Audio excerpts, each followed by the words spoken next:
Thanks for watching Capital City News, your connection to Salt Lake City government. I'm your host, Poonam Kumar.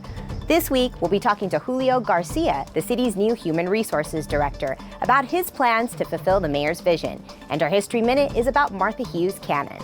But first, let's start with our legislative updates. The City Council recently discussed proposed changes to the city's current budget, including funding for independent legal counsel to the Police Civilian Review Board, and funding adjustments for the Twilight concert series.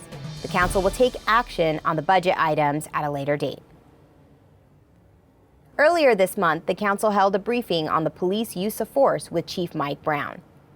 The council also adopted a resolution to extend a grant to the Road Home, creating 20 short-term housing units for top users of homeless services. Vice President Joe Biden visited Salt Lake City on his trip around the country, talking to leading experts in the world on issues of cancer. He stopped by the Huntsman Cancer Institute alongside former Governor Jon Huntsman and Senator Orrin Hatch, as well as a number of experts in the field.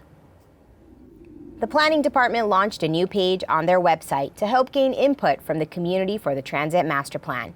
Visit survey.slcrides.org and design your ideal transit system and show them where to make priorities. The 2016-2017 Broadway season for the Echoes Theater was announced, and Salt Lakers were excited to learn that everything from the Book of Mormon to Mamma Mia would be making a return. Visit their website for more information. Community members convened for a listening session hosted by the Salt Lake City Human Rights Commission. The event encouraged community dialogue on the recent officer-involved shooting, where the public had an opportunity to ask questions, share thoughts and concerns, and work towards building a better relationship between the community and law enforcement. Mayor Biskupski submitted 3 cabinet appointments to the Salt Lake City Council, and they executed their advice and consent role, confirming the appointments. April Townsend, Department of Public Services; Laura Briefer, Department of Public Utilities; Mike Reberg, Department of Community and Neighborhood Development. April, Laura, and Mike are committed individuals who have demonstrated expertise running complex agencies. Learn more about them and view their resumes. And now we're going to talk to Julio Garcia, the city's new Human Resources Director, about how he's going to help city employees as well as city residents alike. Well, I've always been drawn to public service, actually. I studied political science as an undergraduate, and I received a master's in public administration here from the University of Utah. So I've always been drawn to public service. But with respect to what got me into HR, it was actually somewhat happenstance. I used to be the elections director for Salt Lake County. And after a few years of that wonderful opportunity, I was invited to create an employees university at Salt Lake County. And to make a very long story short, that's ultimately what landed me into the world of HR. And I'm so grateful for it because I love it. It's been a really great kind of second career. One of the things I've really enjoyed is working on HR programs that are important to all employees, things like onboarding, things like succession planning, things like employee career development, learning and development opportunities. So I've had some experience building these programs and seeing firsthand how they benefit the entire employee base, and that gives me a lot of excitement. Succession planning is important at all levels. Clearly, it benefits employees because it gives them career opportunities. It benefits the organization because it deepens the bench on important skills. But if you have that continuity of operations, that will benefit the entire community.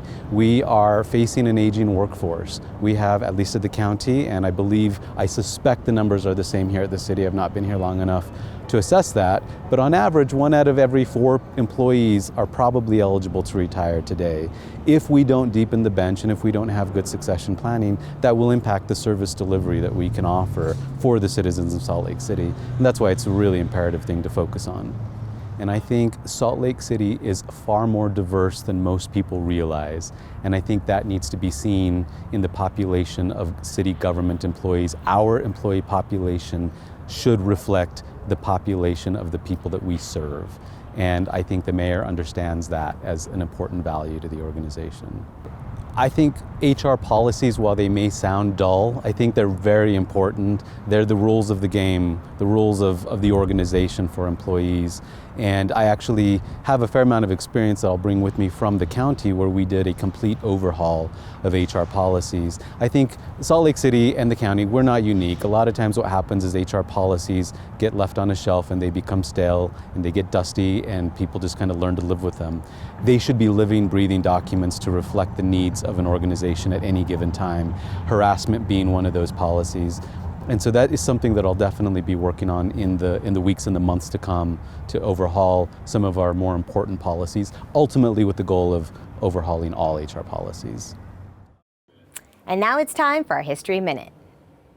Born in 1857, Martha Hughes was a Welsh immigrant to the United States and came to Salt Lake City with her family of LDS converts in 1861. Maddie, as she was known, was a gifted student. By the age of 14, she was a school teacher and a typesetter for a newspaper called the Women's Exponent. After that, she received a degree in chemistry. Then she traveled to Michigan to study medicine, then Pennsylvania to earn a bachelor's degree in pharmacy, as well as a diploma from the National School of Elocution and Oratory. When she returned to Salt Lake City, she served as a resident physician at the Deseret Hospital from 1882 to 1886. There, she became the fourth wife of the hospital's superintendent, Angus M. Cannon.